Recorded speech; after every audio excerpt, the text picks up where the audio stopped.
My name is Kate. Life's got a real funny way of showing you who's boss. Just a short while back, I'd tell you I was hitched to James. You'd see me coming down the hall with that just married kind of glow. I had faith that quitting my gig at Laurent for our marriage was the smart play. Love trumps a paycheck, right? Laurent was this quirky joint. God knows they had more rules than a prison. One of them, deal breakers, was about family. James put a ring on it, and boom, we're suddenly in the hot seat. Bossman Joe pulls us in, hands us the ultimatum like we're on some second-rate game show.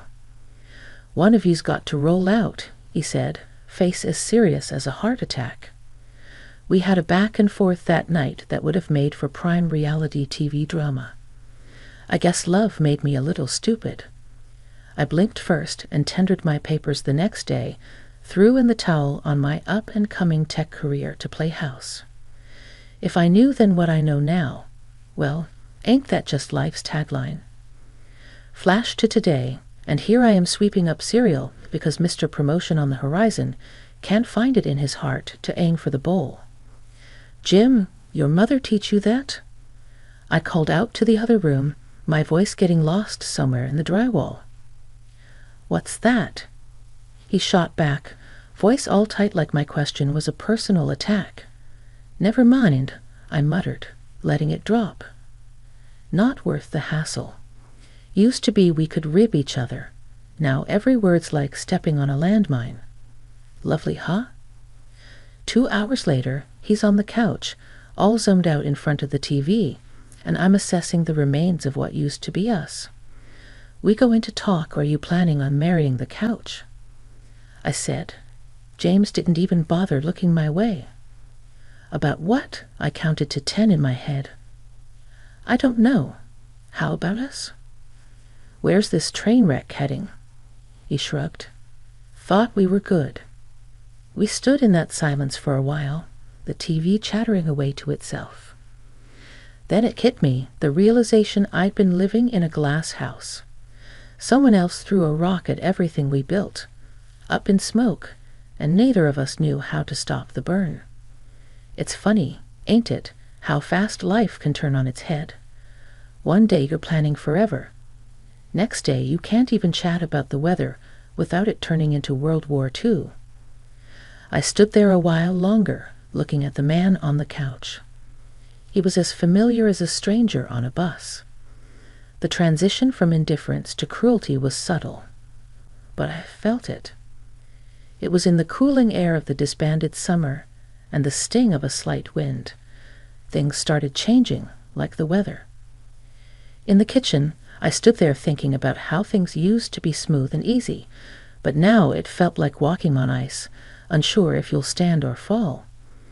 I knew the kind of steak James liked, rare and yet not too bloody, salted and peppered with precision. I had it down to an art, but that day the oven betrayed me. Or maybe it was the other way around.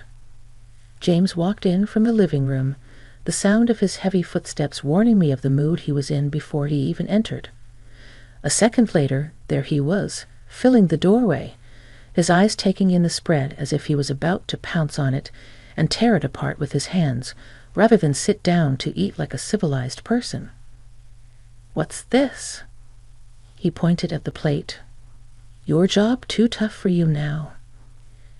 His voice was like gravel, rough and scraping. I knew to tread carefully. It's just a bit cooler than usual, James. The steak, I mean. It's not. He cut me off, glaring. I bit my lip, not saying what was on my mind, because voicing it out loud would only make it worse. Look, Kate, he said, his voice lowering like that of a predator hiding in the shadows. When I say I want my steak hot, I mean I want to feel the animal's soul leaving the body when I cut into it. This, he tapped the steak with the back of the fork, and it sounded like a gavel. This is dead twice over.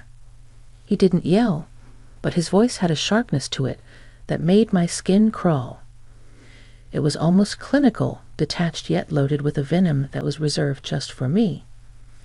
No loud scene, no drama for the outside world, just the cold hard words that cut through me. I stayed silent, knowing anything I said would just fan the flames. He pushed the plate away, and his downcast eyes met mine, full of something Son of a...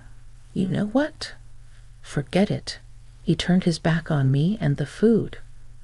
I'm not eating this crap. He grabbed his keys from the bowl by the door, his movements jerky. Fix your mistakes, Kate, or next time it'll be more than just dinner in thee. The door slammed, a period marked to the tail end of the happiness we used to have. I was left there, staring at the closed door, the click of the lock loud in the quiet of the apartment as his footsteps faded. I let out the breath I was holding. The steak, it just laid there, looking as forlorn as I felt. The trash can was the next thing I'd have to face, a cold reminder of my mistake. Throwing it away felt like I was tossing a part of myself with it. My effort, my care, my desire to make things work, but none of it seemed to matter. Perfect, they called us, his parents, our friends. They'd all admired the facade we put up. But behind closed doors, the story was different. Demands grew as my self-esteem plunged. James's favorite pastime became scrutinizing every corner of the house, every dish I'd prepared. I had no job, no income, just him and his approval, which became scarcer with each passing day. On the nights his parents witnessed an act slightly less convincing than usual, the sofa was my cold reminder of failing to play the doting wife. Tonight was no different. The dinner table was set for two, plus his ever-judging eyes. What's this? James's voice was flat, pointing at the steamed broccoli. Dinner, I replied, keeping my voice even. Broccoli again? Don't you know anything else? He scoffed, pushing the plate away. I bit back a sharper reply, knowing it wouldn't help. I'll make something else if you're not happy with it. That'd be a first, he muttered. The retort stung, fueling the silent anger inside me. I turned back to the kitchen, feeling his gaze on my every move. Where are you going? He barked. I said I'd make you something else, didn't I? My voice carried a hint of defiance I didn't know I had. James stood up, his chair scraping loudly against the floor. Sit down. Let's not pretend like you've got other things to do. Your world revolves around me, remember? His words were a leash pulling me back. Yeah, I remember, I heard myself say. He sat back down. No sorry, no thank you, just a heavy silence settling over us like dust. As the night dragged on, so did his critique. This house is a mess, he announced, seemingly out of nowhere. I followed his gaze. The books on the coffee table weren't perfectly aligned. A pillow was slightly askew. Life happened in our house, but not the life he wanted. Clean it up, he commanded. I wanted to scream, to tell him a house lived in would never meet his pristine standards. Instead, I fixed the pillow, straightened the books, and swallowed the lump in my throat. The place could do some work, I muttered under my breath. What was that? His voice had a sharp edge. Nothing, I said quickly, louder now, just talking to myself. He eyed me with suspicion but said nothing more. In bed, I lay awake, staring at the darkness. The chasm between us was filled with unspoken thoughts and stifled dreams. I thought of all the words I wanted to say, the accusations, the hurt, the anger, and all the wishes for a life that felt like it was slowly slipping away from my grasp. I was tethered, bound by invisible chains of dependency and fear. Perfect, they said, but perfect was just a word, and words were the cheapest currency in the economy of our sham of a marriage. So there I was, just a regular day, heading back from the store, arms loaded with groceries. Never did it cross my mind that a bit of ice on the sidewalk would land me square on my rear.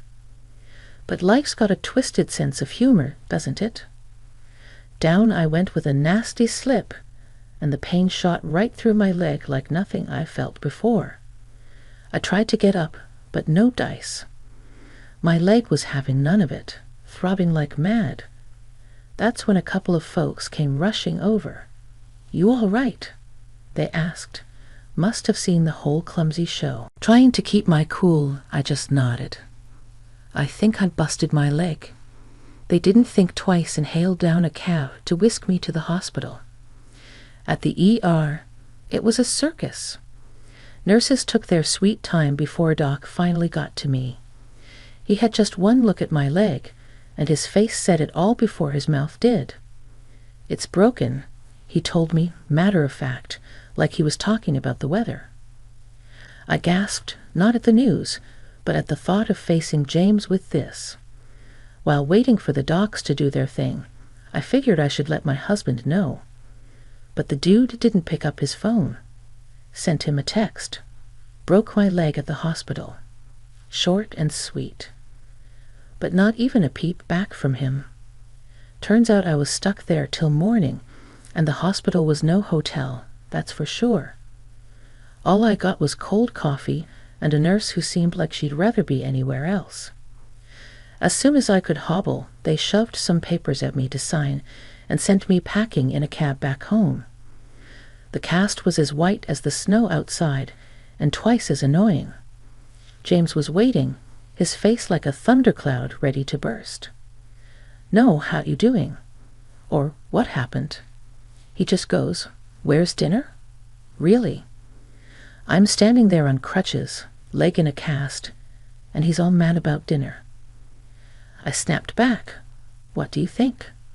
I went dancing. Look at my leg. But he's on a roll, acting like I did it on purpose. "You always have excuses," he sneered. "Can't even do the one thing you're supposed to." Can you believe that? After a night in the hospital, all he cared about was his stupid dinner. The whole thing was too much. There I was, hurt and shaking, and he couldn't care less. The air was as cold as that patch of ice I slipped on, and I knew right then this was more than just a broken leg. It was like the ice under us had cracked wide open. I hauled myself toward the kitchen table, crutch by crutch, as if every step was a mile. I was cooking dinner for my beloved husband. It's funny, the bin was near overflowing, and I'd missed it. It was a tiny slip up, but with James, nothing was ever tiny. "What's this now?" James barked, catching sight of the unemptied bin. "You're home all day, and you can't even manage the simplest tasks." He stormed over, all bluster and rage, and with one swift motion, toppled the bin, its contents sprawling like a small-scale disaster at my feet. "Clean it up," he thundered. My fingers shook as I reached down, but not from the physical pain of my injury. It was something deeper, a crack in something that had once been whole. That night was sleepless. The echoes of his voice blending with the hot sting of tears. Morning came with no comfort, just the light revealing the mess of last night. I sat at the kitchen table, papers in front of me, the sound of coffee dripping in the background. James stumbled in, the stink of beer still on him from last night. "Morning," he growled, his voice like gravel. "What's for breakfast?" I pushed the papers toward him. "I've got your breakfast right here." He squinted down at the divorce papers, unreadable for a moment. Then he looked up, a sly, mocking smile spreading across his face. "You serious as a heart attack?" I said, though inside my heart was racing like it could bust out of my chest. He threw his head back and laughed, rough and loud. "You ain't got the guts?" I clenched my jaw. My voice came out low and steadfast. "Already did it. Just need your sign off." He leaned down, face inches from mine. "You think you can survive without me? You're a broken bird, can't even take out the trash." "I'm done talking, James," I said, meeting his stare. "Sign the papers, or I'll have the make you sign." He scoffed, grabbed the pen with a squeezed grip, and scrawled his name, each stroke heavy and deliberate. He threw the pen down like it was on fire. "Good luck, darling," he sneered. "You'll be crawling back before the month's up." But I couldn't. This was my line in the sand, the overflowing bend that couldn't take more trash, more lies. Despite everything, I smiled because that paper felt like the first step on crutches toward a different life. "Crawling's not my style," I said quietly. When I opened my eyes the next morning, everything was too quiet, too calm. It was weird waking up to silence when inside I felt like everything was about to blow. That's when he told me, over a cup of coffee. He said we had to get the property split locked down, and oh boy, he already had a lawyer in mind, some hot shot in a city near Laurent Tech. "You coming with me?" he said, not asking. "We'll get this done today." I really didn't have much of a say with my leg all broken and useless, so I just nodded. He helped me into the car, propped up my cast, and off we went. Everything was fine, normal even, until it wasn't. We were zipping down the highway, the city in the distance like a bunch of toy buildings. Then he pulled over sudden-like, said the wheel needed air. "I'll check it out," he mumbled. The next thing I knew, he told me to get out of the car. "Just want to make sure we are safe." His tone was off, and not in a good way. But I got out, leaning on the car for support and feeling every bit as fragile as my plastered leg. He fiddled around by the tires for a minute, and then, without any kind of warning, hopped back in and hit the gas. I mean, he took off so fast I barely had time to shout. So there I was out in the middle of nowhere, with nothing but the sound of his car disappearing down the highway. I couldn't believe it was this really happening. I didn't have to think twice. My phone was in my hand, and I was hitting record. When he picked up, he was all smug. I've never hated the sound of a voice more. "Come back," I yelled. "This isn't funny," but he just laughed. Actually laughed, said something about me getting what I deserved for wanting a divorce. Can you believe that? The line went dead, and the weight of what just happened slammed into me like a brick wall. I stood there on the side of the road, watching the taillights of his car disappear into a blurred speck in the distance. I was alone, miles from anything that resembled civilization. The chill in my bones went deeper than the winter's touch. It was the harsh truth gnawing at me. I was truly on my own. Cars whizzed by. Each one felt like a sting. None of them stopped. Why would they? It's not their drama, not their craziness to deal with. I was just some woman on crutches on the side of the road to them. The chill was setting in, biting through my jacket as the minutes dragged on. There wasn't a soul in sight until a gorgeous Jeep truck rattled to a halt beside me. Behind the wheel was the one I least expected to see here. My former boss, Joe. As the car's heater blasted warm air, I could feel my cheeks and hands start to regain some feeling. Joe glanced over at me, his brow heavy with concern. "You look like crap, Kate. You know that," he said, gruff but kindly. "Why the hell didn't you call someone?" I shrugged, feeling the weight of the situation pressed down on me. Thought I could handle it. I muttered, my voice barely above a whisper. "He left you on the side of the road with a broken leg." His voice rose, incredulous and angry. "That James is a damn coward." I nodded, hugging myself tighter as I remembered the icy wind and the pain. "Yeah, I guess he is." We reached Laurent Tech, and Joe practically carried me up to the 5th floor. The familiar sounds of the workplace surrounded me, a jarring yet comforting reminder of a life I once knew. Inside his office, Joe handed me a mug of coffee, which I clutched gratefully between my hands. The aroma was a welcome promise of warmth. "Thanks, Joe," I said after taking a tentative sip. The coffee was strong, just the way I liked it, a sharp contrast to the bitter cold I had endured. He grunted, pacing back and forth like a caged animal. "Can't believe that bastard after everything," I interjected, keen to avoid going down that road. We sat in silence for a moment, the only sound the ticking of the clock on the wall.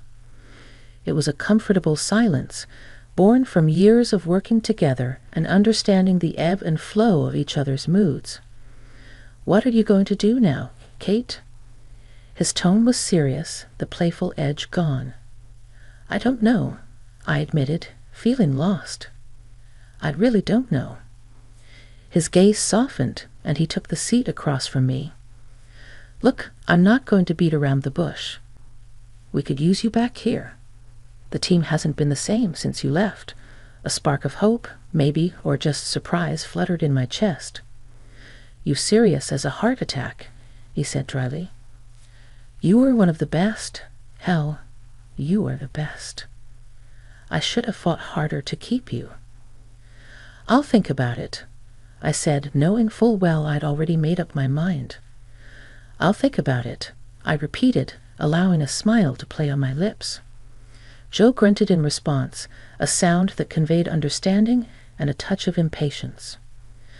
Having a purpose, a place to be, and the support of someone who believed in me was more than I could have hoped for given the day's events.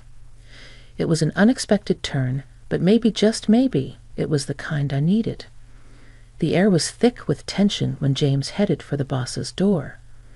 The clump of his boots was more hesitant today, like he sensed the storm brewing. He pushed the door, and it creaked open, announcing his arrival to what was once his throne room. There I was leaning against the desk, arms folded, waiting. "James, come in. Shut the door behind you," the boss said, his voice evened out. James saw me and turned pale but quickly pulled himself together. "What's this about?" He grumbled like a cornered animal ready to bite. The boss gestured to the chair, but James didn't sit. Instead, he crossed his arms, a mirror image of my stance, but filled with defiance where mine held determination. "James," the boss started, fixing him with a look that could freeze hell over. "I always thought of you as a sharp man, but what you've done, that's the sharpest kind of stupid." James shot a glance at me, a mix of fear and anger in his eyes. "So she's been yapping, has she? What lies has she been selling?" "No lies needed, mate," I said, my voice steady as a heartbeat. "Just played him the greatest hits of your ugly symphony. You've been recorded, clear as day." The boss reached into his desk, pulled out a recording device, and slid it across the table. "Care to listen for nostalgia?" James's face turned the color of concrete. "You can't do this. You can't fire me over." "Over what?" James' voice trailed off as the boss cut in, his voice cold steel. "Oh, I can and I am," the boss cut in, his voice cold steel. "James, I thought you were sharper than this.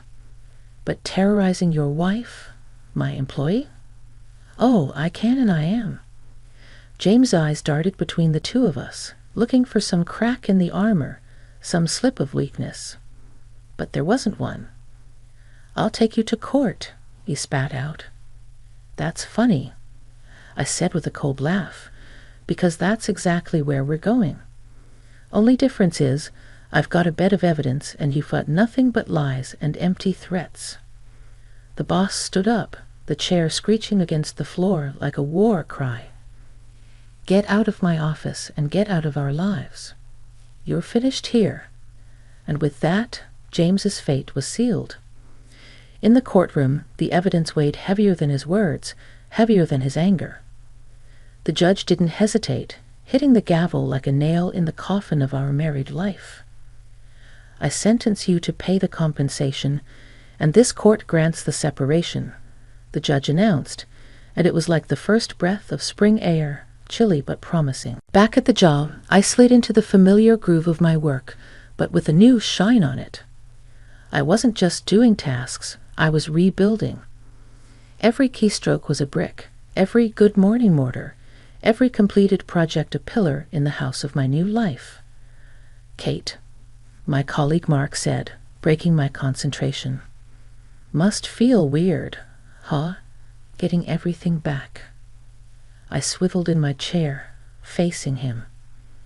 Weird doesn't start to cover it, Mark. Feels like I've come back from the dead. Mark chuckled, his laughter rumbling like an old pickup truck.